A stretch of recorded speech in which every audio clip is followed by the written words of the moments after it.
আসসালামু আলাইকুম। ইনশাআল্লাহ আশা করি সবাই ভালো আছেন। আলহামদুলিল্লাহ আমিও ভালো আছি। যে যেখান থেকে আমার ভিডিওটি দেখছেন সবাইকে অসংখ্য ধন্যবাদ ও সর্বতই ভালোবাসা রইল। আসলে আমি ভিডিও দিতে পারতেছি না, তার জন্য দুঃখিত, কারণ আমি একটু ব্যস্ততার সময় পার করছি। আর যাই হোক, তারপর আজকেও ভিডিওটা দিতে অনেক দেরি হয়ে গেল। আজকে একটু ভ্যানিস আসছিলাম। তো আজকে যে বিষয়গুলি নিয়ে কথা বলবো, অ্যাপয়েন্টমেন্ট, আর আপনারা সকলেই জানেন যে নলস্তা যারা মার্চ মাসে আবেদন করছেন তাদের নলস্তা ওঠার সময় হয়ে গেছে। আর ভিএফএস গ্লোবালে নিয়ে কথা বলবো। অবশ্যই ভিডিওটা পুরোটা দেখার চেষ্টা করবেন, আর যদি পারেন শেয়ার করে দেবেন, কারণ অনেক ভিডিও স্লোলি আপডেট করার কারণে হয়তো বা এখন ভিডিওগুলো ভালো একটা রিচ হবে না। তো অবশ্যই আশা করবো আপনারা শেয়ার করবেন।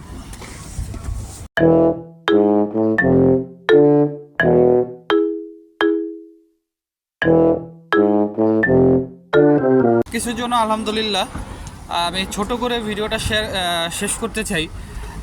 যে বিষয়টা হচ্ছে সেটা হচ্ছে আপনারা সকলেই জানেন যে মার্চ মাসের 25 তারিখ সিজনাল ভিসার জন্য আবেদন করা হয়েছে। তো এর ভিতরে মার্চ মাসের অনেকগুলাই আবেদনের নলস্তা উঠছে। তো যেই নলস্তাগুলি উঠছে সেগুলির ভিতরে অনেক নলস্তায় দেখবেন রেবুকারে করা হইব। তাই আপনারা যাদের আগে নলস্তাগুলি উঠছে তারা অবশ্যই কিন্তু একটু ভালোভাবে বুঝে শুনে সেই নলস্তাগুলি জমা করবেন। আর যদি একটা কথা আপনাদের বলি, সেটা হচ্ছে যে আপনারা ভাববেন না যে যারা অ্যাপয়েন্টমেন্ট পাইতেছেন তাদের ভিসা একদম কনফার্ম পাওয়া যাবেন, এটা কিন্তু ভাববেন না, ঠিক আছে? এটা যারা ভাববেন তাদের মতো বোকার স্বর্গে মানে আর অন্য কেউ বাস করতেছে না। কেন বললাম, আসলে আমার মনে হইতেছে এটা কোনো গ্রান্টেড না এই বিষয়টা। এই যে আপনার মানে অ্যাপয়েন্টমেন্ট পেলে আপনার ভিসা হয়ে যাবে, এই বিষয়গুলি আপনারা সিরিয়াসলি নিয়েন না। হ্যাঁ, তবে এইরকম একটা ঘোষণা দিছিল যে নলস্তা অরিজিনাল হইলে অ্যাপয়েন্টমেন্ট দেওয়া হইব, কিন্তু এটার উপরে আপনারা ভরসা করুন না, কারণ অনেক কথাই বলে। ওই যে কথা আছে না, পাগলে কিনা করে ছাগলে কিনা খায়। তো এরকমই ধৈর্য ধরেন। যারা নলস্তা পাইছেন, অ্যাপয়েন্টমেন্ট পাইছেন, কপাল ভালো। আশা করবেন যে হ্যাঁ হয়তো বা ভিসা হবে, তবে 100% কনফার্ম থাকার মতো কোনো কিছু এখানে হয় নাই। আর যারা অ্যাপয়েন্টমেন্ট পান নাই, আপনারা আগামী 25 তারিখের ভিতরে পাবেন। যারা রিপ্লাই পাইছেন এখন তুরি অ্যাপয়েন্টমেন্ট পান নাই, আপনারা অনেকে মনে করতে পারেন যেন হয়তো বা আপনাদের কোনো সমস্যা হয়েছে যার কারণে আপনাদেরকে অ্যাপয়েন্টমেন্টগুলি দেওয়া হচ্ছে না।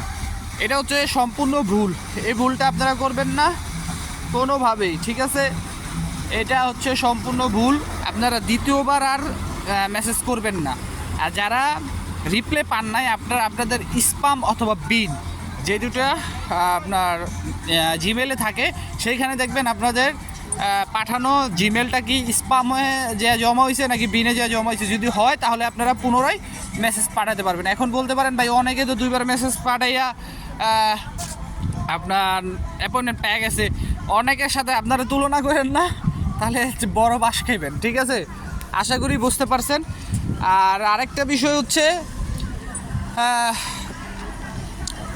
যে আপনারা যারা মার্চ মাসে আবেদন করছেন আপনাদের নলস্তার কী খবর? আপনারা যারা মার্চ মাসে আবেদন করছেন আপনাদের নলস্তার আপডেটটা আমি বলি। সেটা হচ্ছে মার্চ মাসের 25, এপ্রিলের 25, এই মাসের আরও কিছুদিন পরের থেকে আপনারা নলস্তা পাওয়া শুরু করবেন। আপনারা মিলাই নিয়েন, এটুকু সবসময় কিছু হয়। কিন্তু এই নলস্তা পাওয়ার আগে কোনো ব্যাঘাত ঘটবে কি না আমি জানি না, তবে যতটুকু দেখতেছি ইটালিতে সানাতোরিয়ার পুরা গুঞ্জন উঠে গেছে।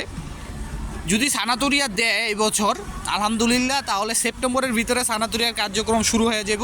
সেপ্টেম্বরের 1 তারিখ থেকে হয়তো আপনারা আগস্ট অথবা সেপ্টেম্বরের ভিতরে আপনারা সানাতোরিয়ার জন্য অ্যাপ্লাই করতে পারবেন। তো এই ক্ষেত্রে অনেকেরই পাসপোর্ট নাই সানাতোরিয়ার জন্য, বা সানাতোরিয়া দিলে আপনারা তখন কি করবেন? যাদের পাসপোর্ট নাই, দেখেন সানাতোরিয়া যখন আপনারা অ্যাপ্লাই করবেন তখন জাস্ট আপনার পাসপোর্টের কপি থাকলেই হবে। বাট যখন আপনারা ফিঙ্গার দিবেন তখন আপনাদের অবশ্যই পাসপোর্ট, মেইন যে পাসপোর্টটা সেটা আপনাদের সেখানে শো করতে হবে। তো সেই ক্ষেত্রে আমি বলবো আপনাদের যাদের পাসপোর্ট নাই আপনারা পাসপোর্ট অবশ্যই এখনই ব্যবস্থা করার চেষ্টা করেন, কারণ পরবর্তীতে আমি এটা বলতে পারলাম না এখন সিস্টেমটা কেমন হবে, যেটা আগে ছিল, আগে মানুষদের থেকে শুনছি যে সানাতুরের বিষয়টা এরকম, পরে আবার কেমন হয় এটা কিন্তু বলতে পারি না। আশা করি বুঝতে পারছেন। আর আরেকটা বিষয় যেটা, সেটা হচ্ছে যে একটা বিষয় মনে রাখবেন, ভিএফএস গ্লোবাল কিন্তু কোনোভাবেই ইটালির ভিসা প্রদানকারী সংস্থা না। তারা হচ্ছে জাস্ট জমা নিবে এরকম একটা সংস্থা। অনেক ভাইয়েরাই যারা একটু কম বোঝেন, অনেকে মনে করেন যে ভিএফএস গ্লোবাল সব কিছু করতেছেন না, এটার সম্পূর্ণ দায়িত্ব হচ্ছে ইতালি অ্যাম্বাসির উপর। ভিএফএস গ্লোবাল হচ্ছে একটা তৃতীয় পক্ষ, যেখানে তারা শুধু জাস্ট জমা নেয় আর আপনাদের ফাইল যেরকম ফেরত দেয়, মানে কি বোঝেন, কুরিয়ার সার্ভিস এক্সাম্পল বুঝাইলাম। আপনারা তাদের কাছে জমা দেন, তারা নিয়ে ইটালি অ্যাম্বাসিতে জমা দেয়, আবার ইটালি অ্যাম্বাসি যখন কাজ সম্পূর্ণ হয়ে যায় আবার ভিএফএস গ্লোবাল তাদের আপনাদের ফাইলটা নিয়ে আসে। এই হচ্ছে কাহিনী, ঠিক আছে? তো তাদেরকে কোনো দোষারোপ করে লাভ নাই। অ্যাপয়েন্টমেন্টের যে বিষয়টা, এটাও কিন্তু ভিএফএস গ্লোবালই করতেছে, বাট উপর দিয়া ফিটফাট ভিতর দা সদর ঘাটে এরকম আমাদেরকে বোঝানো হইতেছে। আশা করি বুঝতে পারছেন। তো ধৈর্য ধরেন, ধৈর্যের ফল অবশ্যই আল্লাহ তাআলা আপনাদেরকে সকলকে দিবে, আমাদের সকলকে দিবে। এখন তুই যারা অ্যাপয়েন্টমেন্ট পান নাই, যাদের রিপ্লাই আসছে, আপনারা আর মেল করেন না, 25 তারিখ পর্যন্ত ওয়েট করেন, ইনশাল্লাহ পাবেন। এটা আপনারা বিশ্বাস রাখতে পারেন। বিশ্বাস আমার উপরে না, আল্লাহ তাআলার উপরে রাখেন। আমি তো একটা উসিলা আপনাদেরকে বলি। আর অনেক ভাইরা অনেক ধরনের কথা বলেন আমাকে, আমি সবাই একটা কথাই বলছি, ইউটিউবে আপনারা যদি ভিডিও দেখেন, যেটাই দেখেন 100% কখনো সেটাকে সত্যি বলে মনে করবেন না। সেটা আমার ভিডিও হোক, যার ভিডিও হোক, তারপর আবার কিন্তু পুরোপুরি ফেকও মনে করতে পারবেন না। তবে আমি কম বেশি চেষ্টা করি যে আমি যদি পারি কপি মানুষেরটা দেখেও আমি আপনাদেরকে ভিডিও করার চেষ্টা করি, কারণ আমার দরকার হচ্ছে আপনাদেরকে ইনফরমেশন দেওয়া। আমার দরকার ভিউর ব্যাপার যদি আসে না, ভিউ দরকার, কিন্তু আমার মেইন দরকার হচ্ছে আপনাদেরকে ইনফরমেশন দেওয়া। সেটা আমি কপি করে আনি, চুরি করে আনি, কোন জায়গায় আনি, এটা আপনার দেখার বিষয় না। আর যারা যে ভাইরা ভ্যানিসে আছেন, আপনাদের কাজ দেয়, আপনারা ভ্যানিসে দোমান্দা দেন, এখানে দেখলাম অনেকগুলা জায়গায় আপনার লোক দরকার, তারা নোটিশ টানাই দিছে। অবশ্যই আপনারা যোগাযোগ করেন, হয়তো বা পাবেন।